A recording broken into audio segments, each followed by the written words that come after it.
সুপ্রিয় শিক্ষার্থীবৃন্দ, অনলাইন ক্লাসে তোমাদের সবাইকে স্বাগত। আশা করছি তোমরা সবাই ভালো আছো এবং সুস্থ আছো। অনলাইন ক্লাসের ধারাবাহিকতায় আমরা আজকে আলোচনা করব অনার্স তৃতীয় বর্ষের অর্থনীতি বিভাগ, অধ্যায় দ্বিতীয় এবং বৈশ্বিক উন্নয়ন চিত্র। এবং আজকের ক্লাস পরিচালনায় তোমাদের সাথে আছে আমি মুসলিমা মাইলা খাতুন, প্রভাষক, অর্থনীতি বিভাগ, সৈয়দ আহমেদ কলেজ, সুখানপুর, গাবতলী, বগুড়া। তো আজকে আমরা দ্বিতীয় অধ্যায় অর্থাৎ বৈশ্বিক উন্নয়ন চিত্রে আলোচনা করব এবং আজকে আমাদের আলোচ্য বিষয় হচ্ছে মানব সম্পদ। আমরা কোন বিষয়ের উপর আলোচনা করব? মানব সম্পদ। মানব সম্পদ আমরা এর উপরেই আলোচনা করব, অর্থাৎ আমাদের আজকে আলোচ্য বিষয় মানব সম্পদ। আসলে মানব সম্পদটা কি? সাধারণ অর্থে যদি আমরা বলি মানব সম্পদটা কি, সাধারণভাবে যদি আমরা বলি মানুষ যখন সম্পদে পরিণত হয় তখন তাকে বলা হয় মানব সম্পদ। বা আরও আমরা সহজভাবে বলতে পারি যে কোনো দেশের কর্মক্ষম জনশক্তি বা জনসংখ্যাকেই বলা হয় মানব সম্পদ, তাই না? আসলে একটা দেশে বিভিন্ন শ্রেণীর জনসংখ্যা থাকে, তাই না? দেখা যায় কিছু শিশু রয়েছে, কিছু বৃদ্ধ রয়েছে, কিশোর, তাই না? এখন এই যে শিশু বৃদ্ধ এরা কি কর্মক্ষম জনসংখ্যা? এরা কিন্তু কর্মক্ষম জনসংখ্যা নয়, তাই না? তার মানে আমরা আসলে বোঝাচ্ছি যে মানব সম্পদ বলতে আসলে কি বোঝানো হচ্ছে? এই যে শিশু বৃদ্ধ এদেরকে ছাড়া উৎপাদন ক্ষেত্রে অর্থাৎ কর্মক্ষম যে জনসংখ্যা রয়েছে এই জনশক্তিটাকেই বলা হয় মানব সম্পদ। অর্থাৎ আমরা বলতে পারি যে কোনো দেশের মানব সম্পদটা হচ্ছে যে আসলে উপযুক্ত শিক্ষা, প্রশিক্ষণ বা প্রযুক্তি জ্ঞান সমৃদ্ধ যে জনসংখ্যা রয়েছে তাদেরকেই বলা হয় মানব সম্পদ। তাহলে আমরা কি বললাম যে মানব সম্পদটা কি? আসলে মানব সম্পদ বলতে বোঝানো হয় মানুষ যখন সম্পদে বলি, অর্থাৎ এক কথায় যদি আমরা বলি তাহলে আমরা বলতে পারি যে মানব সম্পদ হচ্ছে দেশের কর্মক্ষম, অর্থাৎ একটা দেশে মোট জনসংখ্যার ভিতরে যে কর্মক্ষম জনশক্তি রয়েছে এই কর্মক্ষম জনশক্তি হচ্ছে মানব সম্পদ। এখন দেখো উৎপাদন ক্ষেত্রে যে উৎপাদনের যে উপকরণ রয়েছে এগুলো থাকা সত্ত্বেও যদি একটা দেশের মানব সম্পদ না থাকে তাহলে সেই দেশের কিন্তু উন্নয়ন করা সম্ভব নয়। অর্থাৎ মানুষ আসলে উৎপাদন ক্ষেত্রে কি উদ্যোক্তা, তাই না? আমরা জানি কি উৎপাদন উপকরণ ভূমি, শ্রম, মূলধন এবং সংগঠন, এই সংগঠনের কাজটাই করে থাকে মানব সম্পদ। একটা দেশে যদি দক্ষ মানব সম্পদ না থাকে সেই দেশে উন্নয়ন করা সম্ভব নয়। তাহলে আমরা দেখলাম যে মানব সম্পদটা কাকে বলে। আমরা যদি একটু সংজ্ঞাটা লিখি যে আসলে আমরা তো বললাম, তাহলে আমরা একটু লিখে দেখি যে মানব সম্পদটা কি। যে উপযুক্ত শিক্ষা,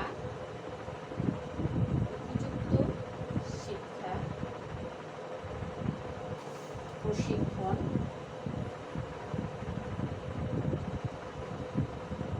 ও প্রযুক্তি জ্ঞানে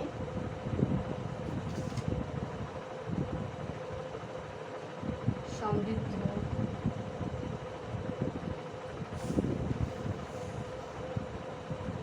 কর্মক্ষম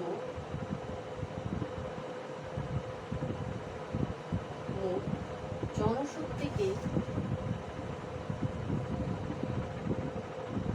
মানব সম্পদ। মানব সম্পদ তাহলে মানব সম্পদটা কি? যে উপযুক্ত শিক্ষা, প্রশিক্ষণ, প্রযুক্তি জ্ঞানী সমৃদ্ধ কর্মক্ষম মোট জনশক্তি, একটা দেশের কর্মক্ষম মোট জনশক্তি হচ্ছে আমাদের মানব সম্পদ। এখন আসলে একটা দেশের অর্থনৈতিকভাবে উন্নয়ন করতে গেলে মানব সম্পদের উন্নয়ন একান্তই প্রয়োজন। কেননা মানুষ হচ্ছে একটা দেশের অর্থনীতির মূল চালিকা শক্তি। একটা দেশের জনগণ যদি কর্মক্ষম না হয় তাহলে আসলে সেই দেশের উন্নয়ন কখনোই সম্ভব নয়। দেখো যদি আমরা একটা উদাহরণ বলি যে কোনো একটা দেশ হয়তো আমেরিকার বা মার্কিন যুক্তরাষ্ট্রের মতোই বৈশ্বিক সম্পদে সমৃদ্ধ, এখন সেই দেশের জনসংখ্যা যদি একেবারেই অশিক্ষিত হয়, শিক্ষার যদি কোনো জ্ঞান না থাকে, তারা যদি মানব সম্পদে রূপান্তরিত না হয়, অশিক্ষিত হয়, তাহলে তাদের পক্ষে কি শিল্পের প্রসার ঘটানো সম্ভব বা উৎপাদন ক্ষেত্রে প্রসার ঘটানো সম্ভব? কখনোই কিন্তু সম্ভব নয়। কেননা তারা জানেই না উন্নত প্রযুক্তি সম্পর্কে, তারা জানে না কোন শিল্পক্ষেত্রে কি ব্যবহার করতে হবে, উন্নত প্রযুক্তিগুলো কিভাবে ব্যবহার করতে হবে, তারা কিন্তু সেই অক্ষম জনশক্তির পক্ষে জানা সম্ভব নয়। তাই আসলে উৎপাদনের অন্যান্য উপকরণ বা অর্থনৈতিকভাবে সমৃদ্ধ হওয়া সত্ত্বেও শুধুমাত্র মানব সম্পদ যদি উন্নয়ন না হয়, তাহলে কিন্তু সেই দেশের পক্ষে উন্নয়ন করা সম্ভব নয়। এখন মানব সম্পদ উন্নয়নটা আসলে কি? একটা মানুষকে সম্পদে যে রূপান্তরিত করা যায়, সেই মানব সম্পদটাকে কিভাবে উন্নয়ন করা যায়, মানব সম্পদ উন্নয়নটা কাকে বলে?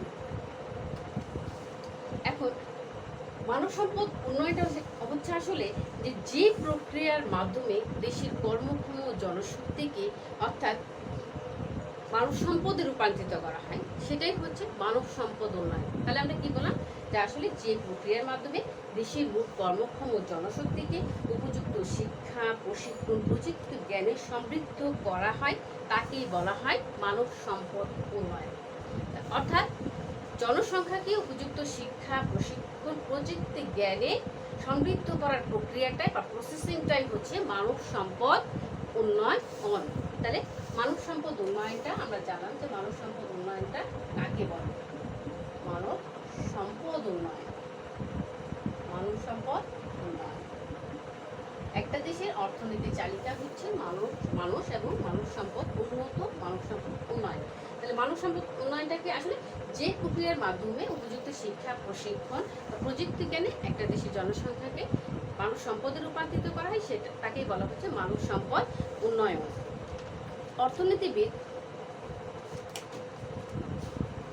মেডাল মানব সম্পদ উন্নয়নের ক্ষেত্রে অর্থাৎ মানব সম্পদ উন্নয়নের উপাদান হিসাবে 8টি উপাদানের কথা উল্লেখ করেছেন। 8টি উপাদানের কথা উল্লেখ করেছেন। কে করেছেন? অর্থনীতিবিদ মেডাল। তিনি বলেছেন মানব সম্পদ উন্নয়নের ক্ষেত্রে এই যে আমরা মানব সম্পদ উন্নয়ন করবো, কিভাবে করবো, এই উপাদানগুলোকে তিনি 8টি ভাগে ভাগ করেন। তিনি বলেছেন যে মানব সম্পদ উন্নয়নের ক্ষেত্রে 8টি উপাদান অপরিহার্য। এই 8টি উপাদান কি সেটা আমরা এখন দেখবো। যে আসলে মানব সম্পদ যে আমরা উন্নয়ন করবো, এই মানব সম্পদ উন্নয়নের উপাদানগুলো কি কি? মানব সম্পদ উন্নয়নের উপাদান।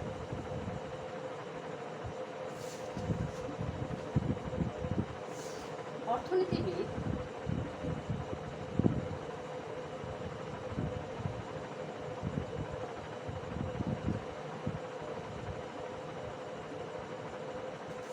মেডাল তিনি মানব সম্পদ উন্নয়নের ক্ষেত্রে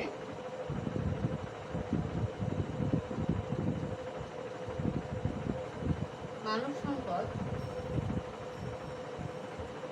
উন্নয়নে 8টি উপাদানের কথা বলেছেন।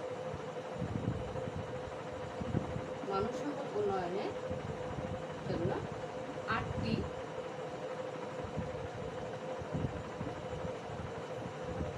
উপাদানের কথা বলেছেন। তাহলে আমরা কি বললাম? আসলে মানব সম্পদ উন্নয়নের উপাদান কি? মানব সম্পদ উন্নয়নের উপাদান হিসেবে অর্থনীতিবিদ মেডাল তিনি 8টি অপরিহার্য উপাদানের কথা বলেছেন। সেই 8টি অপরিহার্য উপাদানগুলো কি কি? তিনি বলেছেন যে মানব সম্পদ উন্নয়ন করতে হলে 8টি গুরুত্বপূর্ণ উপাদান রয়েছে। তার মধ্যে প্রথম হচ্ছে শিক্ষা। শিক্ষা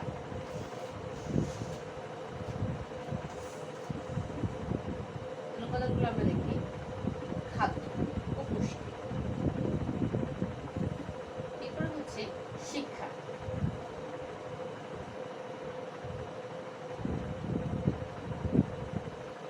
বাসস্থান,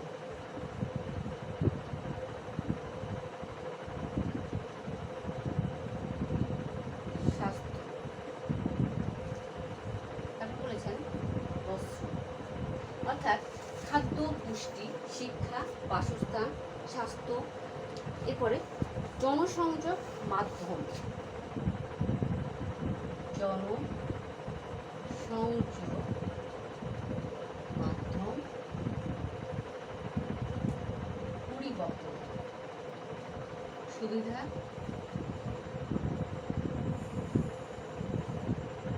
পরিবহন সুবিধা এবং শক্তি শক্তি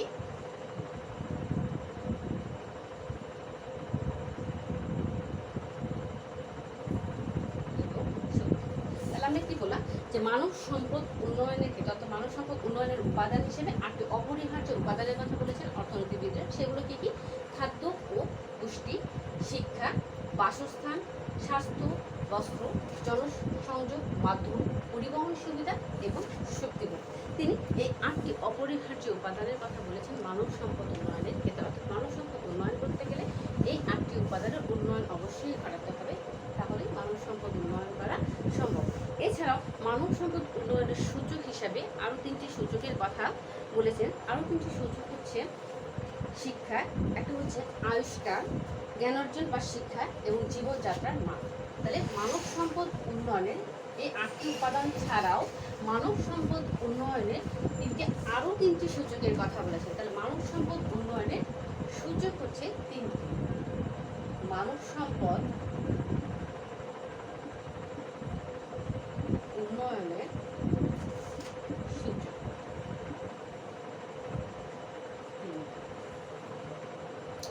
তাহলে আমরা কি বললাম যে এই 8টি উপাদান ছাড়াও মানব সম্পদ উন্নয়নের সূচক হিসেবে তিনি আরো 3টি সূচকের কথা বলেছেন। সেটা হচ্ছে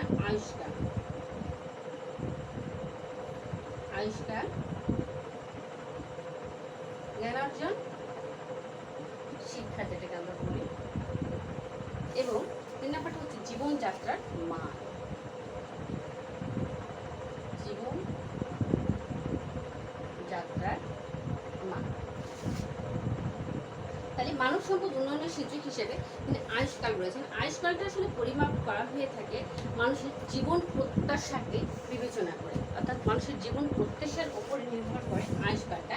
জ্ঞান অর্জন এবং শিক্ষা অর্জনের ক্ষেত্রে বলা হয়েছে যে বয়স্ক, শিক্ষা এবং মোট শিক্ষিতের হার।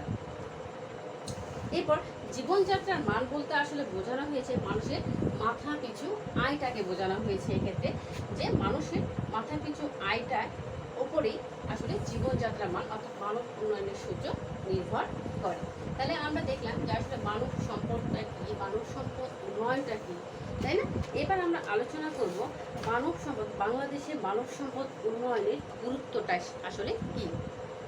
মানব সম্পদ উন্নয়নের গুরুত্ব।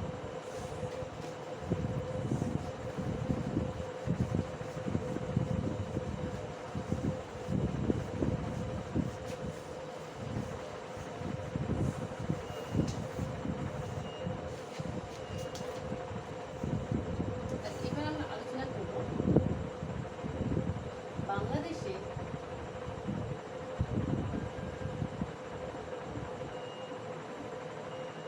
মানব সম্পদ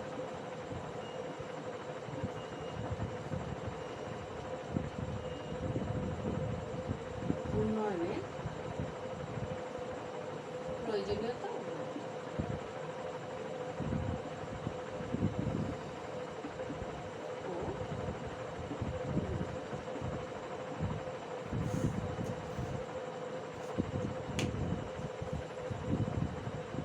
আসলে মানুষ কি বা মানব সম্পদ, আমরা আগেই বলেছিলাম যে আসলে একটা দেশের অর্থনীতির মূল চালিকা শক্তি হচ্ছে মানুষ বা কর্মক্ষম জনসংখ্যা।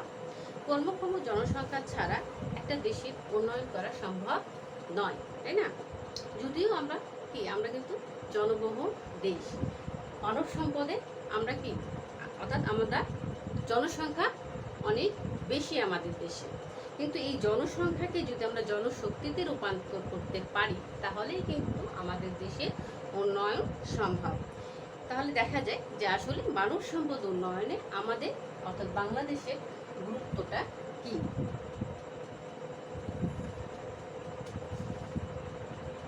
বাংলাদেশের মানব সম্পদ উন্নয়নের গুরুত্বটা হচ্ছে জনসংখ্যাকে জনশক্তিতে রূপান্তর। জনসংখ্যাকে সম্পদে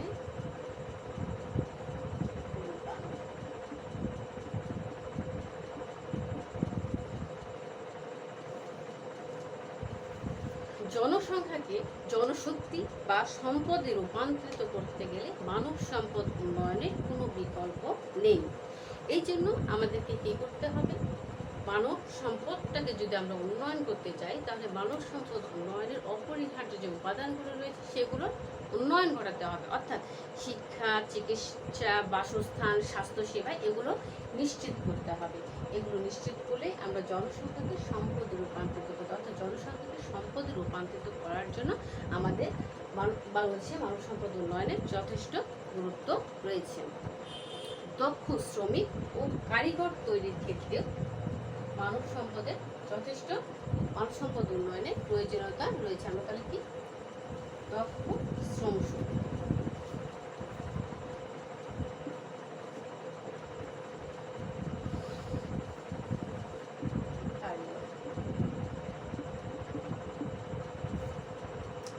জনসংখ্যাকে শ্রম শক্তিতে অর্থাৎ দক্ষ শ্রম শক্তিতে রূপান্তরিত করতে গেলে মানব সম্পদের কি করতে হবে?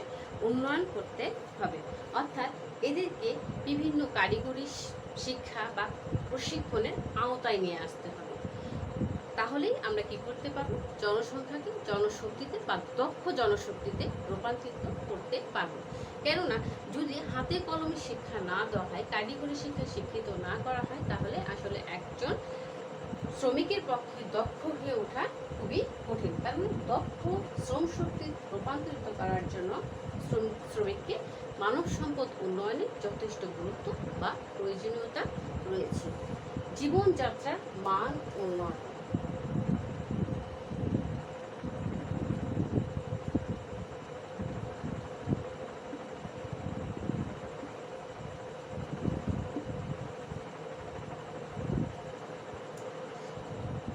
বাংলাদেশের মতো উন্নয়নশীল দেশে জনগণের আমাদের দেশের জীবনযাত্রার মান কিন্তু একেবারে খুব বেশি নয়। অর্থাৎ আমাদের জীবনযাত্রার মানটা নিম্ন, আমাদের জীবনযাত্রার মানটা আসলে বৃদ্ধির প্রয়োজন।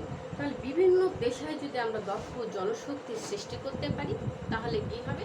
তাদের আয় বেড়ে যাবে। আর তাদের আয়টা যদি বেড়ে যায়, বেতন যদি বেড়ে যায়, তাহলে কি হবে?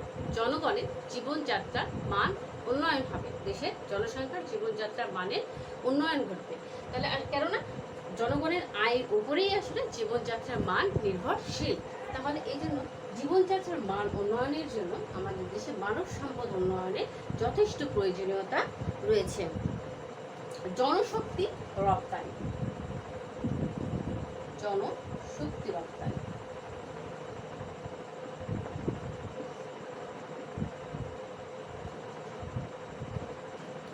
দেশের জনসংখ্যা যদি কর্মক্ষম হয়, সম্পদে পরিণত হয়, তাহলে আমরা এই জনসংখ্যাকে অর্থাৎ মানব সম্পদকে বিদেশে কি করতে পারি? শ্রমটাকে রপ্তানি করতে পারি।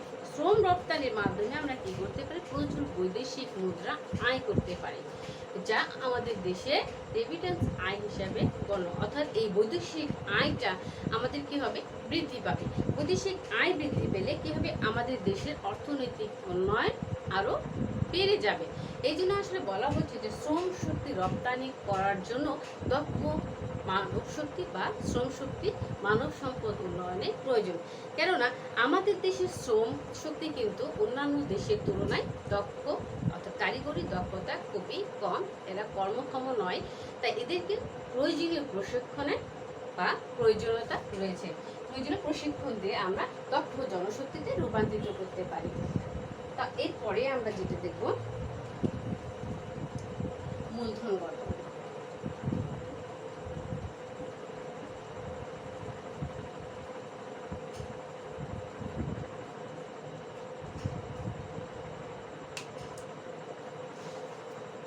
মূলধন গঠন করার জন্য আমাদের কি করতে হবে? মানব সম্পদের উন্নয়ন করতে হবে। কেন? যদি মানব সম্পদের উন্নয়ন না হয়, তাহলে কি হবে? জনসংখ্যার আয় বাড়বে না। আয় যদি বৃদ্ধি না হয়, তাহলে সঞ্চয় বাড়বে না। আর সঞ্চয় যদি না থাকে, তাহলে মূলধন গঠন করা সম্ভব নয়। এই জন্য বলা হচ্ছে যে আসলে মূলধন গঠনের জন্য আমাদের কি করতে হবে? মানব সম্পদ উন্নয়নের যথেষ্ট গুরুত্ব রয়েছে। সঞ্চয়, সঞ্চয়,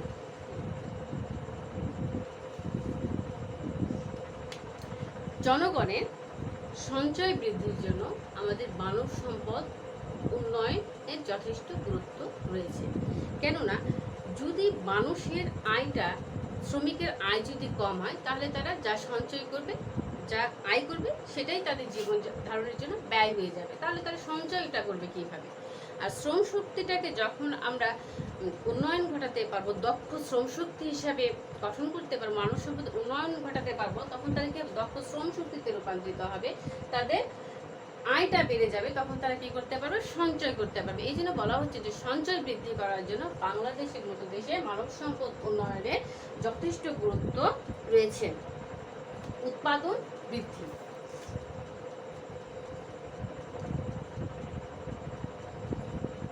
উৎপাদন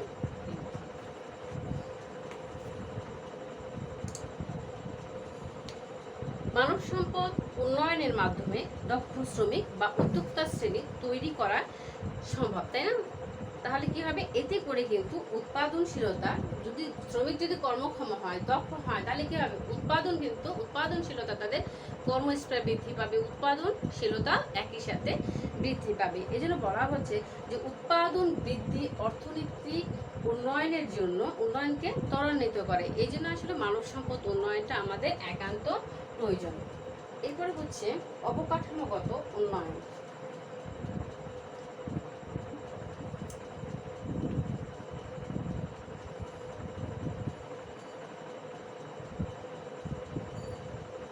অবকাঠামো উন্নয়ন, বাংলাদেশের মতো উন্নয়নশীল দেশের অবকাঠামোগত উন্নয়নের জন্য মানব সম্পদ উন্নয়ন একান্ত প্রয়োজন। অবকাঠামোগত উন্নয়ন বলতে আমরা অবকাঠামোগুলো আসলে কি? এই যে রাস্তাঘাট, বিভিন্ন ধরনের ব্রিজ, বিদ্যুৎ, তাই না, বৈদ্যুতিক যে হসপিটাল, শিক্ষা প্রতিষ্ঠান, এগুলো সবই আসলে অবকাঠামো। এই অবকাঠামোগত উন্নয়নের জন্য মানব সম্পদ উন্নয়ন একান্ত প্রয়োজন। কেননা এই যে পরিসংখ্যানবিদ, অর্থনীতিবিদ, প্রকৌশলী, এগুলো আসলে মানব সম্পদের যদি উন্নয়ন না ঘটে তাহলে কিন্তু সম্ভব, এগুলো তৈরি করা আমাদের পক্ষে সম্ভব নয়। অর্থাৎ অবকাঠামোগত উন্নয়নের জন্য মানব সম্পদ উন্নয়ন খুবই গুরুত্বপূর্ণ এবং এর যথেষ্ট প্রয়োজনীয়তা রয়েছে। পরিবেশ উন্নয়ন,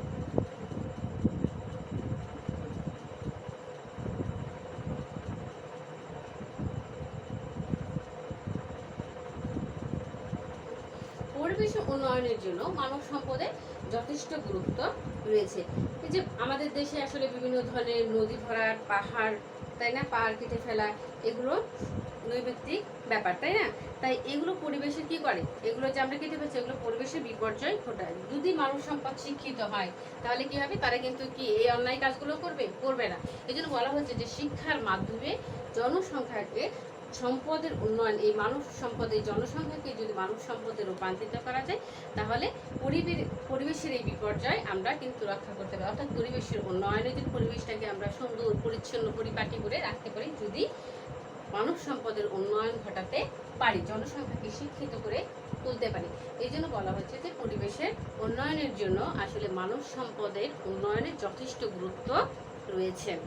এরপর হচ্ছে দারিদ্র্যের দুষ্ট চক্র ভাঙা।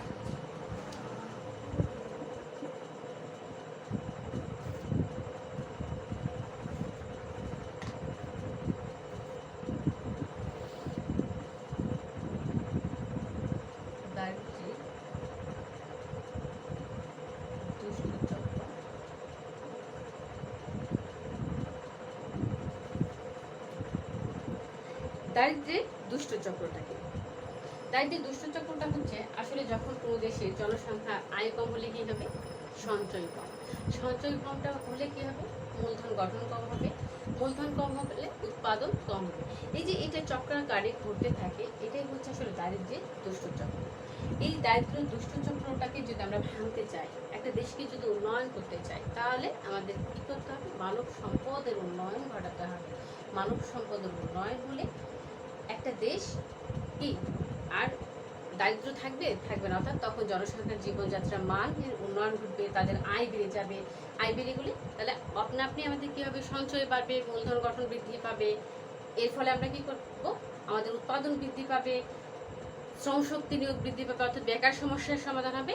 এই ফলে দারিদ্র্যের দুষ্ট চক্রটা আপনি আসলে ভেঙে যাবে। এই জন্য বলা হচ্ছে যে আমাদের মতো অনুন্নত দেশগুলোতে উন্নয়নশীল দেশগুলো দারিদ্র দুষ্টচক্র ভাঙার ক্ষেত্রেও মানব সম্পদ উন্নয়নের খুবই প্রয়োজন রয়েছে। তাহলে আমরা এতক্ষণ জানলাম যে আসলে বাংলাদেশে মানব সম্পদ উন্নয়নের প্রয়োজনীয়তা বা গুরুত্বগুলো কী কী। আশা করছি তোমরা এতটুকু বুঝতে পেরেছো যে মানব সম্পদ উন্নয়নের গুরুত্ব, আমাদের দেশে কেন আসলে মানব সম্পদটাকে উন্নয়ন করা প্রয়োজন। মানব সম্পদটাকে উন্নয়ন করতে হবে, কেননা মানব সম্পদ হচ্ছে একটা দেশের অর্থনীতি ও চালিকা শক্তি। জনশক্তি ছাড়া কখনোই আসলে একটা দেশের উন্নয়ন করা সম্ভব নয়। এখন আমরা দেখব যে বাংলাদেশে মানব সম্পদ উন্নয়নের উপায় কিভাবে। আসলে এই যে আমরা মানব সম্পদ উন্নয়নের এত গুরুত্ব রয়েছে, এই মানব সম্পদটাকে আসলে কিভাবে উন্নয়ন করা যায়, আমাদের দেশে এর উপায়গুলো কিভাবে আমাদের দেশ জনসংখ্যাকে জনশক্তিতে রূপান্তরিত করছে, সেই উপায়গুলো সম্পর্কে এবার আমরা জানব।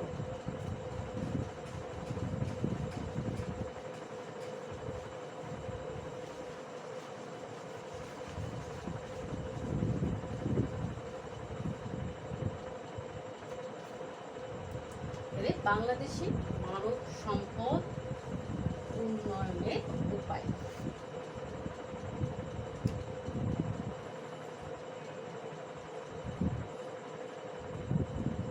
এবার আমরা আলোচনা করব যে বাংলাদেশে মানব সম্পদ উন্নয়নের উপায়গুলো কি কি, কোন কোন পদ্ধতিতে আমাদের দেশে মানব সম্পদ উন্নয়ন করা সম্ভব, বা আমাদের দেশ কোন কোন পদ্ধতিগুলো অবলম্বন করছে।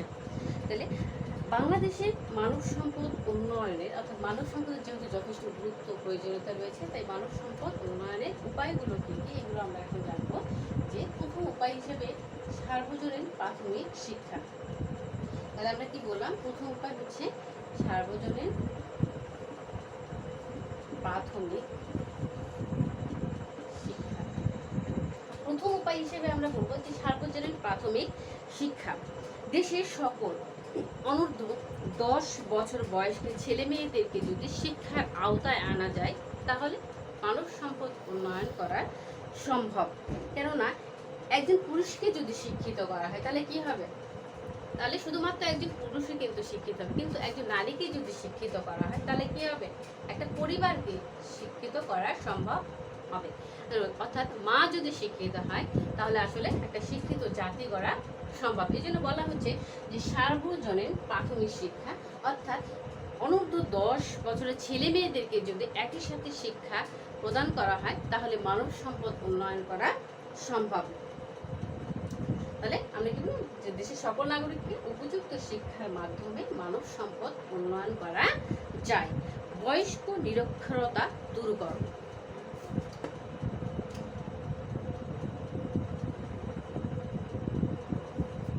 বয়স্ক নিরক্ষরতা দূরীকরণ।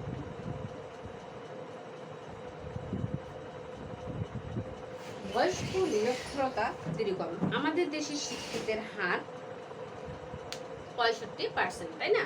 তাহলে এর মধ্যে বেশিরভাগই দেখা যায়, বিশেষ করে ছেলে বয়স্কদের তুলনায় মেয়ে বয়স্করা অশিক্ষিতর পরিমাণটা বেশি, অর্থাৎ শিক্ষিতের হারটা খুবই কম। তাহলে এই ব্যবধানটা আমাদেরকে কমিয়ে আনতে হবে। এই ব্যবধানটা কমিয়ে আনার মাধ্যমে আমরা কি করতে পারি, মানব সম্পদটাকে উন্নয়ন করতে পারি। অপুষ্টি দূরীকরণ। মানব সম্পদ উন্নয়নের আরেকটি গুরুত্বপূর্ণ উপায় হচ্ছে অপুষ্টি দূরীকরণ।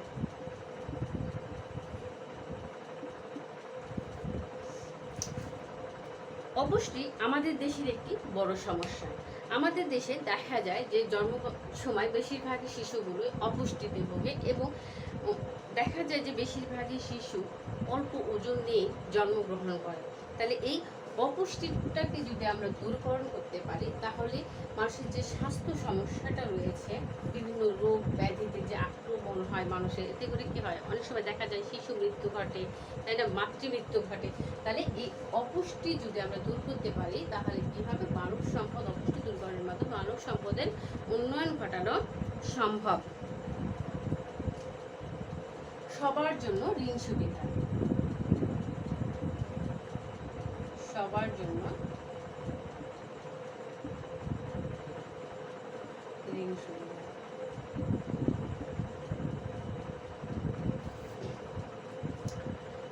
জন্য ঋণ সুবিধার মাধ্যমে মানব সম্পদের উন্নয়ন করা সম্ভব। আমাদের দেশে দেখা যায় যে মোট জনসংখ্যার 1% হয়তো সরকারি চাকরিজীবী জনসংখ্যা রয়েছে। যারা সরকারি চাকরিজীবী তারা খুব সহজেই কি করতে পারে, ঋণ গ্রহণ করতে পারে, এবং বাকি যে বেকার রয়েছে তাদেরকে যদি ঋণ সুবিধার আওতায় নিয়ে আসা যায় তখন তারা কীভাবে উদ্যোক্তা হিসেবে গড়ে উঠবে। এর ফলে কি হবে, তারা দক্ষ জনশক্তিতে রূপান্তরিত হবে। এই জন্য বলা হচ্ছে যে সবার জন্য ঋণ সুবিধা মানব সম্পদ উন্নয়নের একটি গুরুত্বপূর্ণ উপায়। নারী ও শিশুর উন্নয়ন। নারী ও শিশুর উন্নয়ন।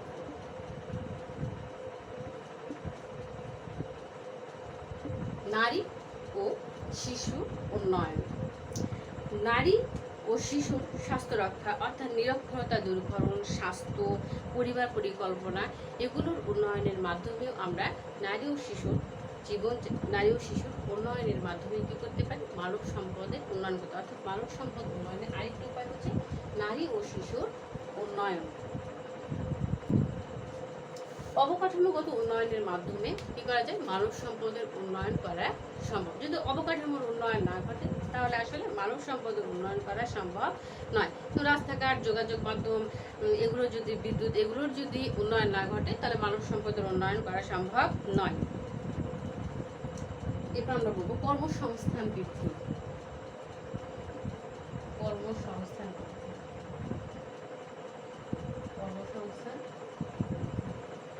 কর্মসংস্থান বৃদ্ধি মানব সম্পদ উন্নয়নের আরেকটি গুরুত্বপূর্ণ উপায়।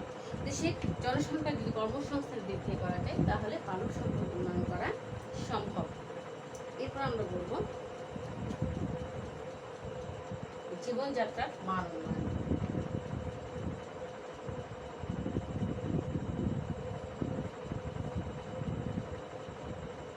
জীবনযাত্রার মান উন্নয়ন মানব সম্পদ উন্নয়নের আরেকটি গুরুত্বপূর্ণ উপায়। জীবনযাত্রার মান উন্নয়ন অর্থাৎ মানুষের মাথাপিছু আয় বৃদ্ধির মাধ্যমে কি করা যায়, মানব সম্পদ উন্নয়ন করা যায়। শিক্ষা খাতে বিনিয়োগ বৃদ্ধি।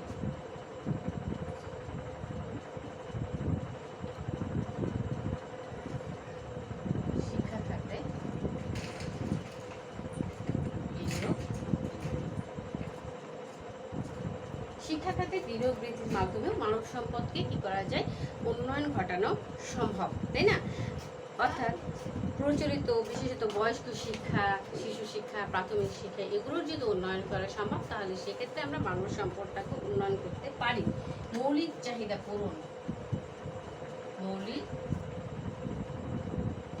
চাহিদা পূরণ। মৌলিক চাহিদা পূরণ মানব সম্পদ উন্নয়নের আরেকটি গুরুত্বপূর্ণ উপায়। আমরা জানি আমাদের মৌলিক চাহিদাগুলো খাদ্য, বস্ত্র, বাসস্থান, শিক্ষা, তাই না? যদি এগুলোর উন্নয়ন করা যায় তাহলে মানব সম্পদের উন্নয়ন ঘটানো সম্ভব। তাহলে শিক্ষার্থীরা তোমরা আজকে আমরা যা যা শিখা যে মানব সম্পদ কি, মানব সম্পদ উন্নয়ন, বাংলাদেশে মানব সম্পদ উন্নয়নের প্রয়োজনীয়তা এবং কিভাবে মানব সম্পদ উন্নয়ন করা যায়, অর্থাৎ মানব সম্পদ উন্নয়নের উপায়গুলো কী কী। তো আজকে ক্লাস এই পর্যন্তই। আশা করব তোমরা আগামী ক্লাস পর্যন্ত সবাই ভালো থাকবে এবং সুস্থ থাকবে। আল্লাহ হাফিজ।